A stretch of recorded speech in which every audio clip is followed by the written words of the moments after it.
Móntate en la onda de las finanzas, del emprendimiento, de las ideas. En fin, no te bajes de la onda empresarial. Bajo la conducción de José Miguel Monagas y con la participación de la Cámara de Industria y Comercio del Estado Mérida. Onda Empresarial, Mérida, en la onda del emprendimiento.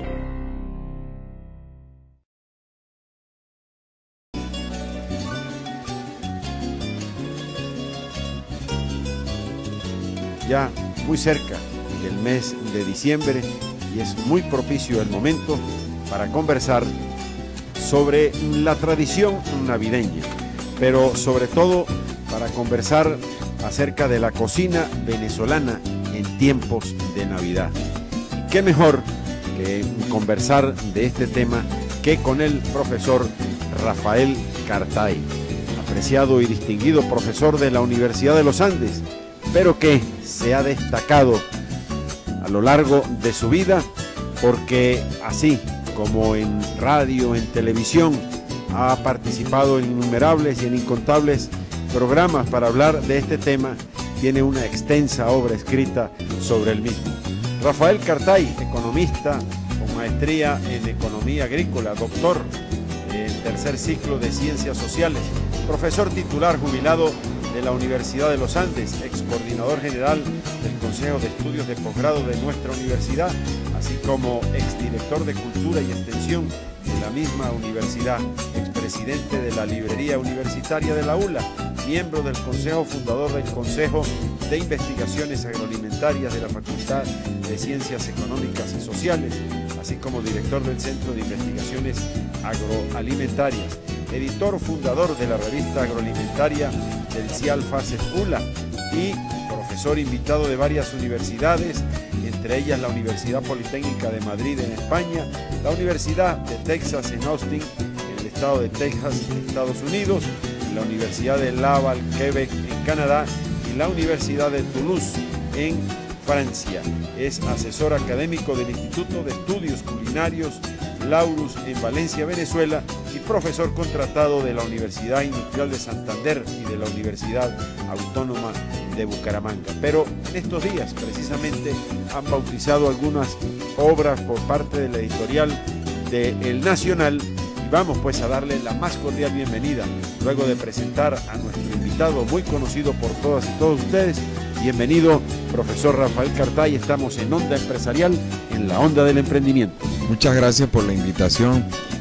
Oyendo a José Miguel leer ese largo memorial de ex, pienso que estoy llegando a la exhumación y bueno, y duramos mucho tiempo leyendo esas cosas que deberíamos aprovechar para hablar sobre la realidad venezolana. Sí, efectivamente estamos acercándonos a la Navidad. Es tiempo festivo. Desgraciadamente el tiempo festivo visto desde la perspectiva, diríamos, de mucha gente que está fuera del país. El tiempo festivo que no podemos salir a visitar a los familiares porque no hay pasaje. El tiempo festivo de la precariedad de los ingredientes para conseguir y comernos las tradicionales hallacas. El tiempo festivo de que se nos dificulta mucho para conseguir el licor que generalmente nos sirve de espirituoso para pasar divertidamente la Navidad. Sin embargo, a pesar de que estamos en tiempo de crisis, es tiempo de paz y tiempo de Navidad y tiempo de bendición. Y les deseo pues que lo pasemos lo mejor posible todos nosotros. Profesor Cartay, en estos días de reflexión, bien decías, de los sentimientos familiares, los sentimientos de acercamiento, también es época del acercamiento a la cocina. Muchas familias acostumbran en estos días acercarse y reunirse en torno a la celebración navideña y específicamente a la celebración culinaria, a la celebración de la comida. Irónicamente, pues, días en los que quizás algunos tendrán, a juro, que cambiar de alguna manera la dieta, cambiar los componentes con los que se hacen las hallacas quizás. Y en fin, son épocas de reto culinario. Digamos, ¿por qué no nos acercamos un poquito a cómo es la cocina venezolana en tiempos de Navidad. A ver cómo percibimos los venezolanos esos sentimientos que rodean a la mesa de toda familia en Navidad. Mira, la comida venezolana tiene dos platos estrella. El pabellón criollo, que es muy emblemático, que se puede considerar que es el plato del mestizaje, que es el plato por excelencia de la comida ordinaria. Cuando digo ordinaria, es la comida de todos los días, no es porque merezca menosprecio de nosotros, sino porque es la comida que se puede hacer todos los días y la puede hacer una persona, sin necesidad de algún requerimiento festivo especial. Mientras que hay otro plato, que es el plato de la Navidad venezolana, que es la yaca, que es muy difícil que lo haga una sola persona. Generalmente se convoca a todos los miembros de la familia, y las casas en ese tiempo de Navidad recibe la visita de todos los que están afuera, de toda la familia que se vuelve a reunir, y en un ambiente festivo de muchísima alegría y de baile incluso, comienzan a hacerse los preparativos para hacer la Navidad. Es el reencuentro de la familia y es el inicio de un plato extraordinario, que es un plato festivo, celebratorio, que es la yaca venezolana, llena de armonía y que tiene sus variaciones regionales en las diferentes regiones del país.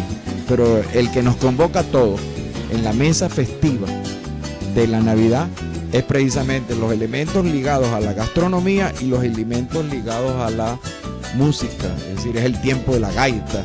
Es decir, me llama mucho la atención que en este tiempo, a mitad de noviembre, todavía no oigamos el estruendoso, diríamos, algarabía de la alegre gaita, ¿no? O de los villancicos, o de la música tradicional de Navidad, que es la música de los melódicos, de la Villo Caracas Boy, etc. Y sin embargo, bueno, me llama mucho la atención porque están como los ánimos un poco decaídos, o será que nos estamos preparando para la Navidad. Y siempre hay la preocupación de que cuánto vamos a engordar en la Navidad. Eso siempre ha sido igual, porque la comida navideña es una comida copiosa, es una comida rica en grasas y en carbohidratos. Y además es una comida que es acompañada por licor. Y el licor también calóricamente es importante. Un cc por ejemplo, de ron o de vino o de cualquier licor, ¿verdad?, fermentado o destilado, tiene 4 calorías como contraparte. O sea que si nosotros nos echamos bastante trago, pues estamos exagerando la dosis calórica. Y por supuesto eso se nos convierte en sobrepeso, obesidad futura y en sentimientos de culpabilidad para el mes de enero. Profesor Cartay, ¿cuándo nace la tradición de la yaca? ¿Cómo es esa historia? ¿Qué se sabe de la primera yaca o de las primeras costumbres que amalgamaron lo que hoy en día conocemos como la yaca? Mira, hablar de la yaca, que es un derivado del maíz, tendríamos que hablar un poco del cereal primario, del cereal primigenio, que es el maíz. Y el maíz fundamentalmente es el centro primario de origen del maíz es América Central y América Central y Norteamérica. Es decir, de allí viene el maíz, como la papa vino del sur, de América, etcétera, y hubo intercambio. Y entonces en torno al maíz se hicieron una cantidad de rituales y de leyendas y de simbolizaciones. Entre ellos está el Popol Vuh, que es el libro sagrado de los mayas, que habla de que el hombre fue creado por el maíz. Y entonces, por supuesto, siendo el maíz el elemento primordial de la alimentación de los indígenas de la parte norte y de Mesoamérica, por supuesto, allí se crearon los platos principales como el tamal y como la tortilla. De la tortilla se derivó en los procesos de intercambio alimentario, se derivó la arepa, y del tamal se derivó la yaca. Para muchos venezolanos pues les cuesta mucho entender eso, porque nosotros creemos que la yaca es exclusivamente venezolana, pero ustedes consiguen pasteles o tamales de ese tipo, lo consiguen prácticamente en toda América. Lo consiguen en Puerto Rico, lo consiguen en República Dominicana, lo consiguen en Colombia, lo consiguen en Perú, lo consiguen en México. En México hay más de 50 tipos de tamales muy sencillos y tamales muy complejos parecidos a la yaca. Sin embargo, como el tamal de Oaxaca, sin embargo, la yaca es venezolana por una razón muy simple, porque la yaca es una armonía de sabores que no tiene parangón con ningún tamal. Así como la arepa es nuestra, porque no hay ningún país que haga arepa que rellene la arepa, y nosotros tenemos más de 60 tipos de relleno de arepa. O sea que nosotros tenemos elementos derivados del maíz que son propios de la cultura americana alimentaria, pero que sin embargo podemos decir que son propios de Venezuela, porque los venezolanos le dimos un tratamiento especial y lo convertimos en un alimento particular dentro de la dieta nuestra. Una de sus obras, Costumbres Gastronómicas de Venezuela, en la que tuvo la ocasión, la oportunidad de hacer un recorrido por todo el país, por supuesto que refleja de cada región el plato típico. Pero como estamos en esta época predecembrina y estamos comenzando nuestro espacio hablando de la yaca, yo quisiera, profesor Cartay, que también nos hablara de la costumbre que a lo largo de más de un siglo también tenemos los venezolanos, que es acompañar la yaca del pan de jamón, el origen del pan de jamón. ¿Por qué nosotros acompañamos la comida durante estas fechas decembrinas del pan de jamón? Si nosotros vemos la mesa navideña, vamos a ver varios elementos que están allí presentes. La reina de la mesa navideña es la yaca, y ya sabemos que la yaca es una derivada del tamal, pero que logra una personalidad propia y se inscribe en la Navidad venezolana, porque la yaca se comía durante todo el año. Hay regiones como San Cristóbal o el estado Táchira donde ustedes consiguen lo que se llama la yaca boba, y ustedes pueden comprar hallacas relativamente no tan complejas como la yaca nuestra, pero las pueden comprar en cualquier café o supermercado de San Cristóbal, ese tipo de hallaca. Y conseguimos en algunos estados como el estado Trujillo, conseguimos los bollos o las tungas, que se parecen mucho a la yaca en su confección. Sin embargo, la yaca se inscribió dentro de la Navidad, y se inscribió dentro en la Navidad, en las celebraciones navideñas decembrinas, se inscribió prácticamente más o menos como a finales del siglo XIX. Por otra parte, no es solamente la yaca, es también el pan de jamón.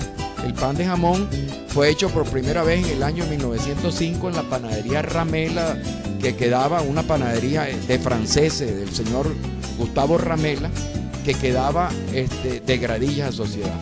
El pan de jamón se hace en 1905 y comienza a difundirse, y no es sino hasta los años 50 cuando se convierte en uno de los elementos de los platos más populares de Venezuela.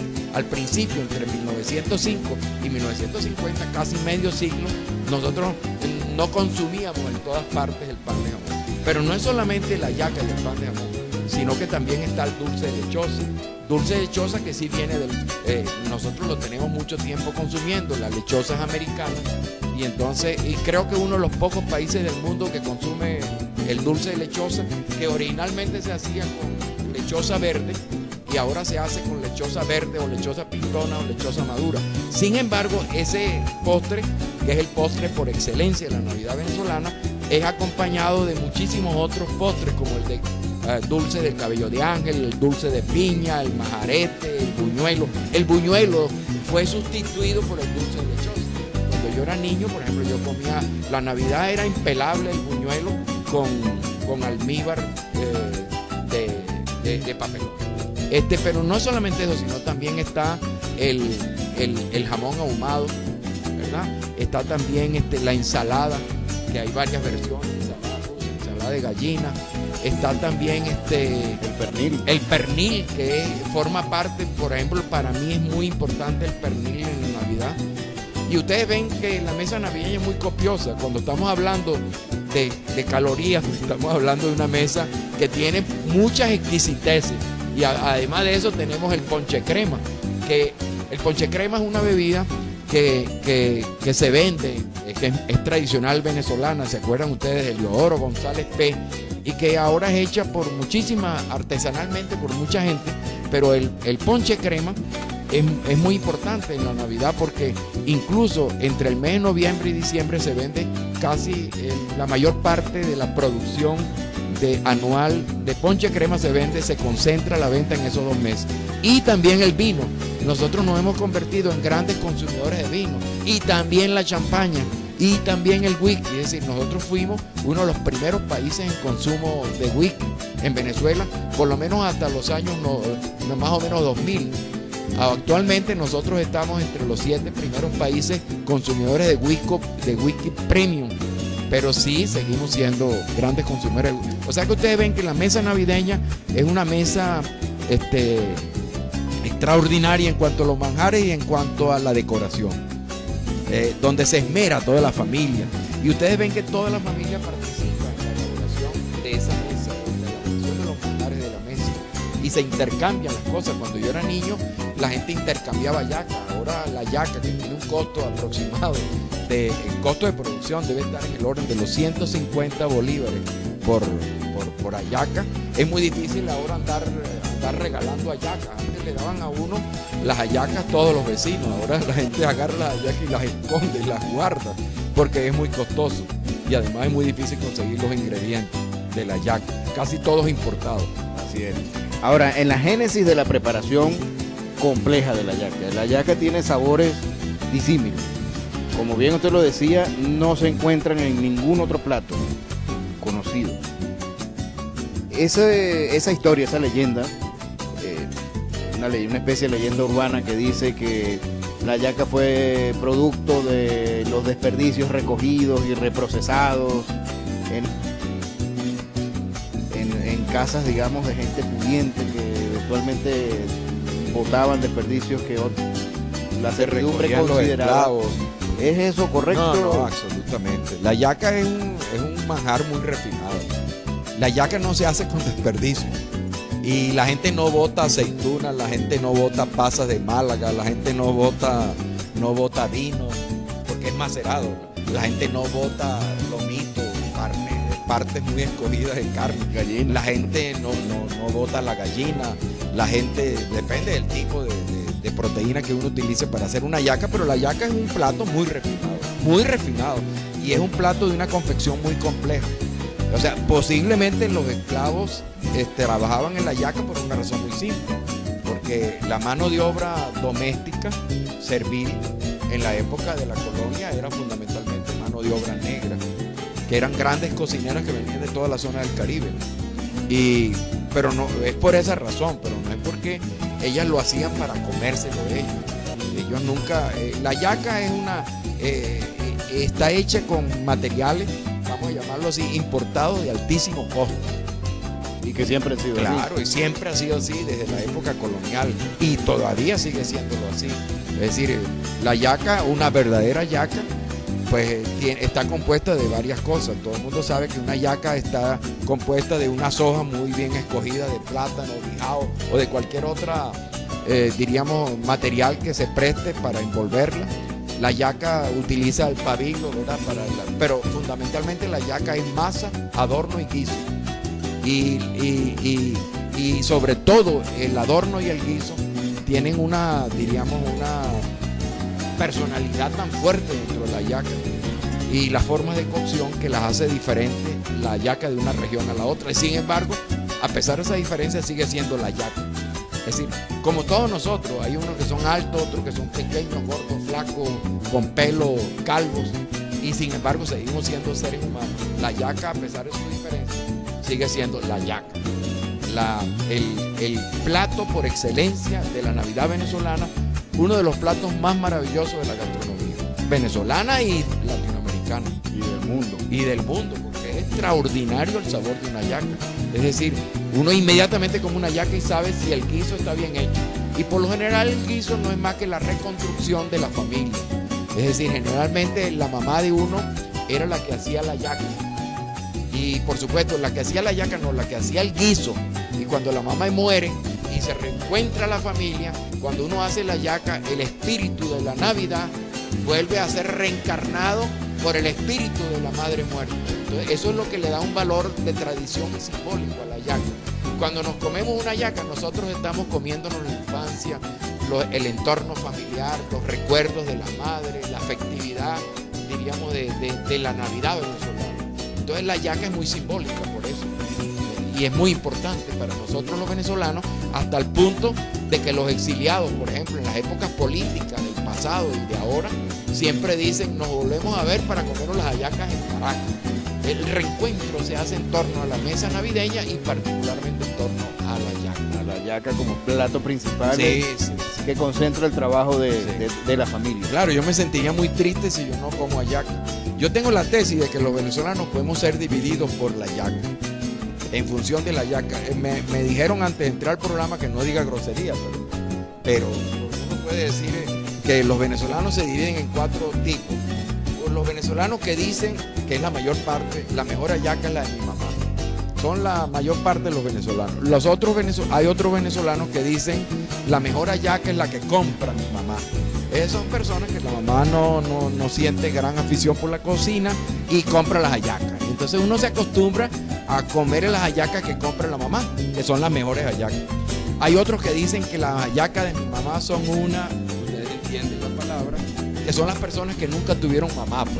Las personas que son tristes, desvalidas, que la soledad se convirtió. Son personas sin afectividad ninguna, son desarraigados, desadaptados, introvertidos, etc. Y por último están los que dicen: a mí no me gusta la hallaca, porque la mamá estaba en un entorno donde la hallaca nunca fue importante y la Navidad como fiesta tampoco fue importante, como el cuento de Navidad de Charles Dickens del señor Scrooge, que nunca había tenido una Navidad y nunca ayudaba a los pobres en la Navidad, nunca fue solidario ni afectuoso con la familia, y hasta que lo aprendió a amar a la gente en la Navidad, porque la hallaca es el tiempo de la solidaridad, es el tiempo del afecto compartido, del cariño, diríamos, solidario con los demás, con los vecinos, con los amigos, con los familiares, con los otros. Es el tiempo de la negociación, el tiempo del diálogo, el tiempo de la paz. Es el tiempo en el cual todos nos reencontramos en torno a la mesa y en torno a la idea de una nación llamada Venezuela. Seguimos en Onda Empresarial, en la onda del emprendimiento, con el profesor Rafael Cartay, hablando de las exquisiteces que nos podemos encontrar en la mesa en Navidad. Usted mencionaba hace unos minutos un hecho cierto, palpable, que incluso a nivel mundial genera mucha preocupación, que es la pérdida de la capacidad de preparar la comida en muchas casas, en muchos hogares, en muchas familias. Leía recientemente un artículo sobre la obesidad, por ejemplo, en algunas regiones en Estados Unidos, en algunas ciudades concretas, donde ya por 4ª generación no saben cocinar. Es decir, ya la abuela no sabía cocinar, la madre no supo cocinar, y hoy en día viven serios problemas de obesidad y de mala alimentación. Estamos viendo con frecuencia que a raíz de quizás la crisis económica, quizás las razones de ocupación, la mujer hoy en día trabaja más que antes, tiene menos tiempo, en general dispone de menos tiempo para dedicarle al hogar, y quizás está en peligro la costumbre de hacer las hallacas de manera familiar. Quizás hay gente que más bien hace la hallaca de manera de negocio, como emprendimiento. ¿Existe alguna posibilidad de que en Venezuela cada vez más se haga menos hallacas en familia, cada vez sea más el momento del encuentro familiar y sea más simplemente la comida que se compra para celebrar el 24 de diciembre? En la sociedad han cambiado mucho, se han producido muchos cambios. Un cambio fundamental es el que tú has dicho, es la incursión de la mujer en las actividades diríamos, del trabajo, tanto en la empresa pública como en la empresa privada. Y la mujer abandonó en cierta manera el hogar, la crianza de sus hijos, se modificó el tamaño de la familia, ya no son familias numerosas, sino se aumentó el tiempo de matrimonio, o sea, lo que se llama la tasa de nupcialidad. O sea, ya la gente no se casa sino tardíamente, tiene pocos hijos y por lo general viven en ciudades donde la prisa los gobierna y generalmente no almuerzan en su casa. Y por supuesto la gastronomía sufre por esas razones, pero sin embargo seguimos comiendo. Ya ustedes van a ver, por ejemplo, en los Estados Unidos, unos amigos me llamaron de los Estados Unidos para decirme que se están preparando para la fiesta de Acción de Gracias. Todo Estados Unidos se paraliza el Día de Acción de Gracias. Generalmente siempre se celebra con pavo relleno. Y entonces, pero eso es un pavo hecho por la familia. Una de las honras o de los, diríamos, de los méritos y que que tiene las familias norteamericanas es que ella misma haga su pavo, e invita a familiares, invita a amigos a compartir el pavo. Así también sucede con la Navidad venezolana. Ahorita, por ejemplo, todo el mundo dice, no, que yo no voy a hacer hallaca este año porque los ingredientes no se consiguen, y ustedes van a ver que en la medida en que nos acerquemos a la Navidad, todas las casas se preparan para hacer hallaca, porque la hallaca forma parte de la vida, aunque cada vez es más difícil hacer hallaca, pero la gente, sin embargo, sigue haciendo las hallacas, porque la hallaca es la vuelta a la familia. Sigue haciendo la hallaca con el guiso que acostumbraba. Acuérdense de eso que yo les decía, que la mayor parte de los venezolanos dicen que la mejor hallaca es la de mi mamá. O sea, no se trata de ir a comprar hallacas a la calle. No se trata de comprar una hallaca en un supermercado o comprarlo en un puesto de comida. No. Es que hay que hacer la hallaca. Porque la hallaca no es solamente hacerla. La hallaca es invitar a toda la familia a participar en la fiesta de la hallaca. Yo me imagino, es así. Yo les voy a contar rápidamente lo que significa esa noche, el 22, 23, la música ¿cómo se llama? Unos que salen a buscar el hielo, otros que salen a buscar el aguardiente, ponen una mesa, le ponen unas hojas, unos se ponen a limpiar las hojas, otros se encargan de la música, suena el Lavillo Caracas Boy y la gente comienza lentamente a hacer los cortes de los ingredientes que entran dentro de la hallaca. La mamá se prepara para hacer el guiso, luego comienza el guiso, ya la gente está medio borracha y empiezan a limpiar como pueden las hojas y se hacen los amarrados más inverosímiles, porque todo el mundo amarra la hallaca en medio de tragos de aguardiente, y luego siguen y empiezan a probar las hallacas como una prueba y siguen bebiendo. Y estamos hablando del día 22, del día 23, y el día 24 es la fiesta formal de la hallaca, y la hallaca se comparte ya en una mesa bien servida. Pero pasó la fiesta, yo diría del ritual de la hallaca, la festividad aquella sin solemnidad ninguna, donde la gente es efusiva y es solidaria en el acto de compartir la mesa. O sea, eso que le estoy diciendo, eso va a pasar el 23 en casi todas las familias. Por supuesto, en la familia de los viudos, en la familia de los divorciados, no sucede eso, pero siempre hay un alma caritativa que le dice a uno, mira Rafael, tú eres divorciado, vente a mi casa a comer hallaca, y si uno va a esa casa a comer hallaca, tiene que terminar echándose trago, oyendo la música de la Villa Caracas Boy y amarrando hallaca aunque esté rascado. O sea, eso es la Navidad venezolana. Y diciendo, el año que viene yo voy a hacer dieta. No, hombre, cómase la hallaca, como dijo una vez Aquiles Nazoa, me voy a comer el alma de Caracas personificada esta vez en 2 hallacas. Eso es, comerse el alma venezolana a través de la hallaca. Esa palabra, profesor Cartay, el próximo año no voy a comer hallaca, me hace recordar en estos momentos que el Estado, el gobierno venezolano mantiene algunos mensajes publicitarios llamando la atención de la población para que no consuma grasa, para que cuide su salud a través de la alimentación. Pero a la par de ello está promoviendo la venta de perniles a un precio sumamente bajo, 80 bolívares creo que cada pernil, y ya se pueden observar las colas en los establecimientos de Mercal y de Pedeval.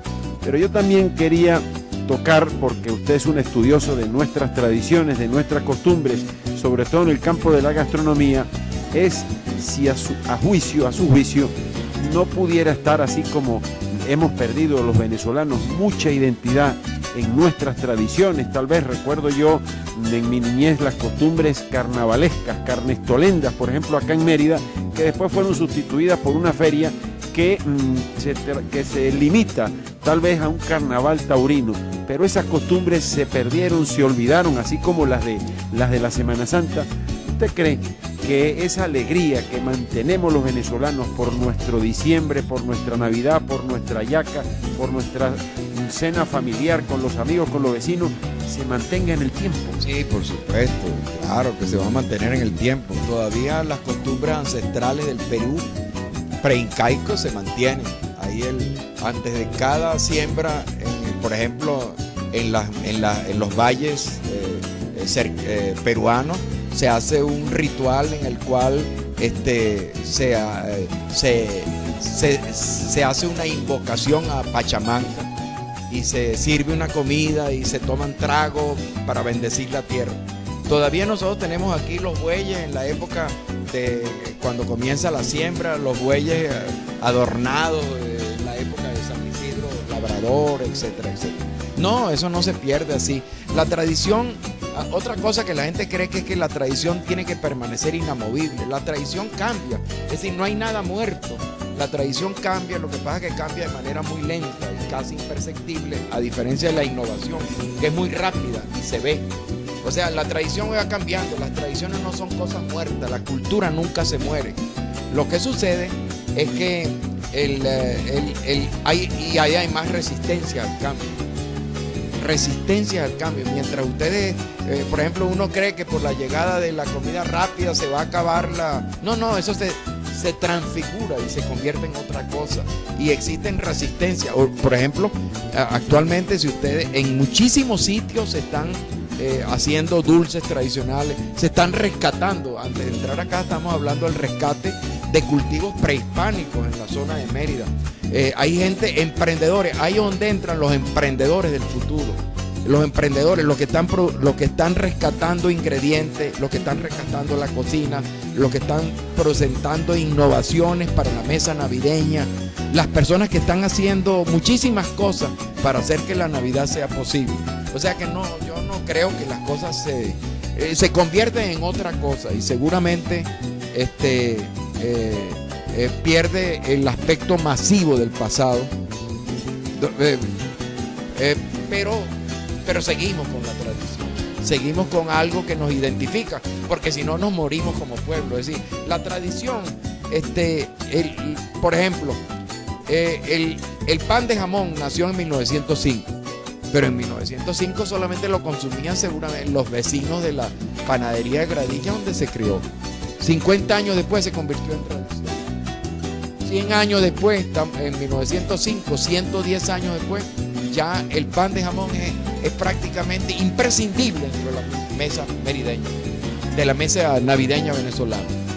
Pero la tradición eso sucede. Los que fueron ayer tradiciones, ahora son clásicos. García Márquez será leído por nuestros nietos como nosotros leemos a Cervantes.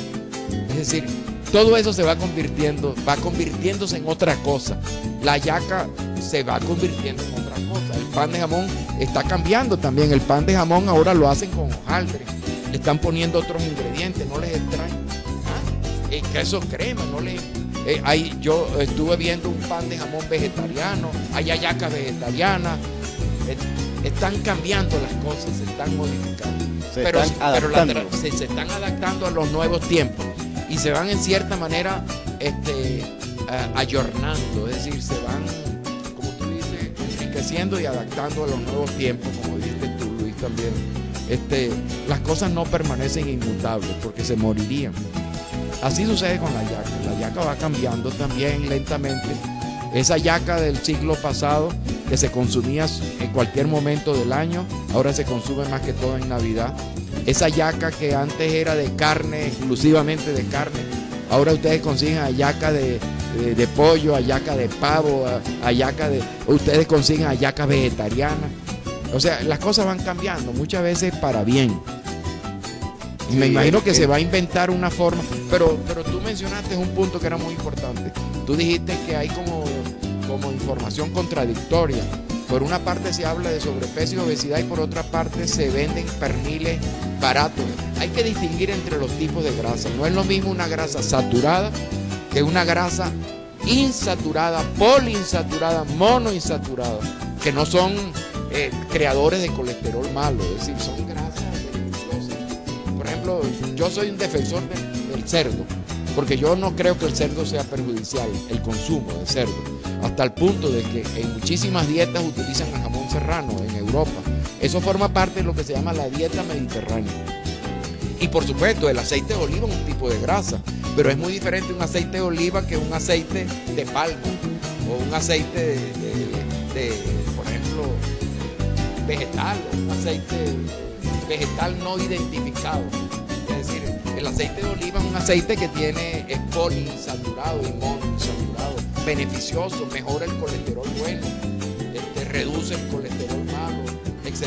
O sea que no hay que hablar mal de las grasas, sino de algún tipo de grasa. Hay que hablar mal del exceso, el consumo del exceso, por ejemplo, de margarina, mantequilla, de mayonesa, de muchísimos de los productos refinados que son vendidos, subsidiados en los mercados.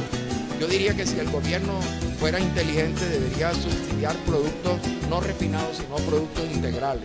Por ejemplo, harina de maíz integral, pasta integral, arroz integral, porque le estaría haciendo un bien a la gente. Que incluso Venezuela está entre los 5 países con mayor tasa o mayor crecimiento de sobrepeso y obesidad en América. Y México, por ejemplo, actualmente es el país que tiene mayor sobrepeso y obesidad en América, o incluso entre los países de la OECD. Uno dice fácilmente sobrepeso y obesidad. ¿Ustedes saben cuánto le cuesta a Estados Unidos controlar el sobrepeso y la obesidad? Más de 15.000 millones de dólares. Ustedes al año, ¿ustedes saben cuánto le cuesta a México? 5.000 millones de dólares. Cuando ustedes se dan cuenta de que una deuda externa puede ser de 20.000 millones de dólares y solamente se gasta en sobrepeso y obesidad, no estoy hablando de cáncer, ni estoy hablando de accidentes viales, ni accidentes o enfermedades cardiovasculares, no, estoy hablando solamente de sobrepeso y obesidad. Se gastan más de 5.000 millones de dólares en México que pudieran ser utilizados para mejorar la educación, mejorar la salud general, crear empleo, mejorar las vías, mejorar los sistemas de salud. Uno dice, bueno, increíble. O las áreas de esparcimiento. En Mérida tenemos una seria crisis de áreas de esparcimiento y de ejercitación, digamos, no competitiva o no profesional. Es decir, por ejemplo, a los alrededores del Estadio Metropolitano, pues hay una competencia entre animales, seres humanos nocturnos que no precisamente hacen ejercicio en ese sector y quienes hacen ejercicios eventualmente. Es decir, no existe como un plan de prevención de la salud para poder comernos con gusto la yaca. A pesar de los descuidos del sector público y del sector privado en el envejecimiento de la ciudad, Mérida es una de las ciudades más bonitas de Venezuela, sigue siendo una de las ciudades más bonitas de Venezuela. Tú hablas del deporte y sin embargo la gente, quizás por la presencia de la Universidad de los Andes y de otras universidades, es una ciudad que se presta para el ejercicio físico. Uno habla del estadio metropolitano, pero los fines de semana eso está lleno. Uno habla de los diferentes estadios de la ciudad, las avenidas principales, avenidas de la ciudad, donde uno ve la gente caminando. No importa la contaminación, pero los ve caminando, los ve haciendo senderismo de montaña. Es decir, Mérida es una ciudad maravillosa que se presta también a hacer inversiones en turismo y a ser visitada. Y Mérida precisamente visitada por mucha gente del país, porque siguen sintiendo que Mérida es una ciudad agradable, amistosa, respetuosa en cierta manera de la naturaleza. Nosotros nos quejamos, por supuesto, de la basura, nos quejamos de la inseguridad, pero Mérida sigue siendo una ciudad con un terminal bonito. Un terminal bonito que ustedes no lo tienen en Barquisimeto y en Valencia. Un mercado limpio y bonito que lo tenemos nosotros acá. Incluso un mercado como el periférico. O sea, sigue siendo una ciudad con servicios públicos porque Mérida ha tenido la suerte de tener algunos alcaldes maravillosos. Rondón Nucetti, por ejemplo. Gobernadores celosos de la ciudad, etc. Yo no quiero hacer apología pero quiero decir que ha habido la Cámara de Comercio, por ejemplo, que está patrocinando este programa, han sido vigilantes, celosos vigilantes, porque la ciudad no pierda su atractivo y sus virtudes. Hay gente con serios planes de hacer de la gastronomía un hecho turístico, de la gastronomía un centro de interés turístico. ¿Es eso posible ahorita en Venezuela, en Mérida, por ejemplo, concretamente, tomando en cuenta todo el valor agregado que ya de por sí está como ciudad turística, como región turística? ¿Cómo complementaríamos, o qué ideas, digamos, tiene usted acerca de complementar el factor gastronómico como elemento turístico de atracción? A pesar de los inconvenientes que vive el país, de la inseguridad, de la dificultad para transportarse a las ciudades turísticas, a los destinos turísticos por excelencia como es Mérida o Margarita. Sin embargo, ustedes observan que Margarita no cesa en sus festivales gastronómicos y Mérida también sigue. En Mérida se han hecho muchísimas inversiones en materia de restauración gastronómica. Hay varios restaurantes, no lo voy a mencionar para no hacerle propaganda, que son grandes inversiones y que son relativamente nuevos. En Mérida se está preparando un festival del pastelito andino. En Mérida hay destinos turísticos importantes, como por ejemplo la montaña de los sueños, o ¿cómo se llama? Los Aleros y la otra Venezuela. La Venezuela de Antier, que tienen sus contrapartes. Aquí hay actividades ligadas a los restaurantes. Aquí hay un grupo de cocineros valiosísimos de Venezuela que están llamando mucho la atención. Aquí hay un rescate del ingrediente local. Aquí hay un esfuerzo maravilloso. Aquí uno de los centros más importantes de venta de cocina ambulante, de lo que se llama de comida rápida, que no es la comida rápida normal. Aquí hay una comida rápida muy elaborada a veces, que ustedes la consiguen en las calles de Mérida. Nosotros hemos hecho investigaciones al respecto y podemos decir que yo creo que la mayor cantidad de carritos de vendedores de comida ambulante en Venezuela por metro cuadrado está aquí en Mérida. Quizás por la índole de la ciudad, que es netamente juvenil y muchos jóvenes que muchas veces no tienen tantos recursos. Pero aquí nosotros tenemos, en el centro de la ciudad tenemos muchísimos sitios con menú ejecutivo. Hay muchísimos emprendimientos, diríamos, de vendedores de pastelitos y empanadas. Lo consiguen ustedes en todas partes de la ciudad. Eso es emprendimiento popular.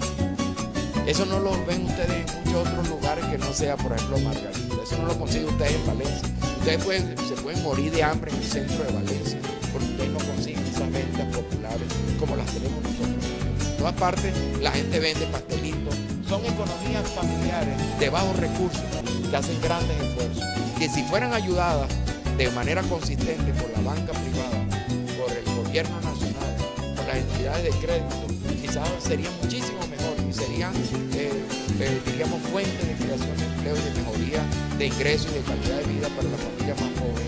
Y en el caso del menú popular, el menú que se ofrece en los carritos, el menú de ese emprendedor popular, ¿usted cree que requiere algún ajuste desde el punto de vista nutricional, desde el punto de vista de negocio? Desde el punto de vista nutricional requiere ajuste, requiere una campaña, crear conciencia de la alimentación sana y balanceada, pero también mucho con respecto a la higiene en la cual son servidos esos alimentos. Es muy importante una campaña para mejorar la salubridad a nivel de los vendedores ambulantes. Pero es que muchas veces los vendedores ambulantes carecen de condiciones. Yo, por ejemplo, hace mucho tiempo estoy trabajando con las alcaldías, tratando de vender. Cuando digo vender, es ofrecerle, promocionando un programa que se llama Manteles Verdes, y ningún alcalde lo compra. Es decir, ningún alcalde quiere ayudar a las economías familiares. Mujeres muchas veces carecen del marido, tienen hijos que mantener y con grandes esfuerzos levantan sus hijos utilizando la venta de comida como la fuente principal de sus ingresos. Y sin embargo las alcaldías casi no hacen nada por eso. Es decir, no hay un programa, a pesar de que los bancos tienen la obligación de dar préstamos populares de bajo interés. Muchas veces no hay conciencia política de lo que significa, diríamos, de lo que significa la ayuda a las economías familiares de bajos recursos para salir de los tiempos de crisis y tener una Navidad bonita.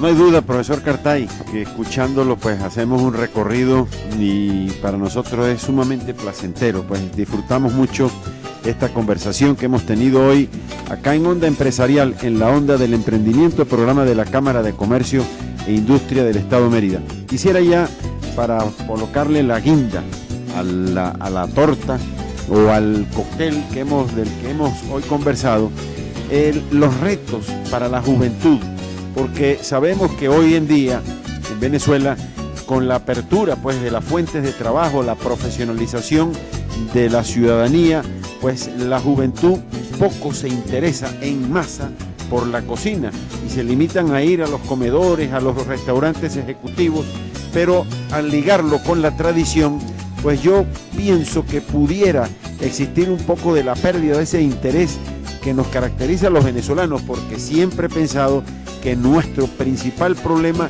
es que no tenemos identidad con lo nuestro, siempre copiamos lo de afuera y preferimos lo de afuera que lo propio. Y eso tal vez es lo que ha ayudado a que perdamos un tanto ese amor por nuestra ciudadanía.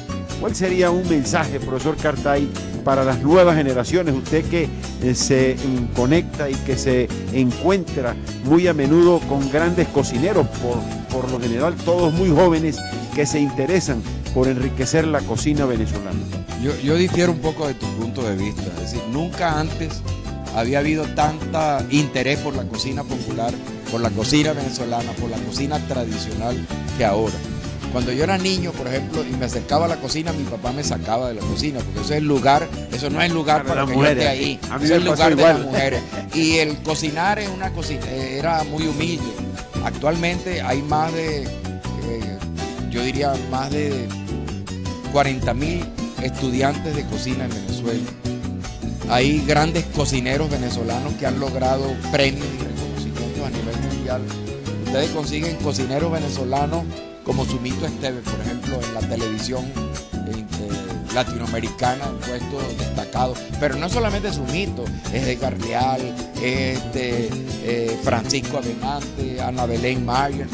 Hay muchísimas. Ustedes consiguen, por ejemplo, entre los grandes cocineros de América Latina, en los 50 primeros, ustedes consiguen restaurantes como Alto de Carlos García. Ustedes consiguen cocineros como cocineros merideños que han logrado nombradía nacional como Isan Cottage, que actualmente oficia en Mérida, y también Nelson Castro. Ustedes consiguen grandes estudiosos de la universidad que están abriendo restaurantes como Valentín Inglés. O sea, nunca como antes ha habido más interés por la cocina, y yo diría, y por los ingredientes frescos. Nunca como antes ha habido tanto interés por los productos orgánicos, por alimentarse sanamente y de manera balanceada. Y yo creo que los tiempos de ahora son mucho mejores que los tiempos del pasado. Bien, profesor Cartay, pues queremos darle las gracias porque hoy pues hemos disfrutado en este paseo gastronómico por las tradiciones y nuestras costumbres decembrinas, pero también pues hemos tenido oportunidad de escucharlo tocar otros temas muy importantes para nosotros, para la Cámara de Comercio. Pues ha sido un honor contar con su presencia acá en los espacios de la Cámara, donde hemos pregrabado nuestro programa, reiterándole pues que para nosotros siempre será grato contar con su presencia para transmitir esos conocimientos que usted ha podido enriquecer a lo largo de su vida y sobre todo en el área de la gastronomía venezolana. Muchísimas gracias, profesor Cartay, y a ustedes, amigas, amigos, también gracias por estar siempre atentos de la señal de onda La Superestación. Estuvimos junto a ustedes en esta hora de Onda Empresarial. En el control del sonido, Jorman Ramírez. En la edición y montaje, Eslian Balbuena. En nuestros estudios ha estado Mario Uzcategui Rivas, y en la conversación con el profesor Rafael Cartay estuvimos Luis Emiro Sánchez y un servidor, José Miguel Monagas, reiterándole nuestra invitación para el próximo domingo a una nueva audición de Onda Empresarial, como siempre en la onda del emprendimiento. Muchísimas gracias por su compañía.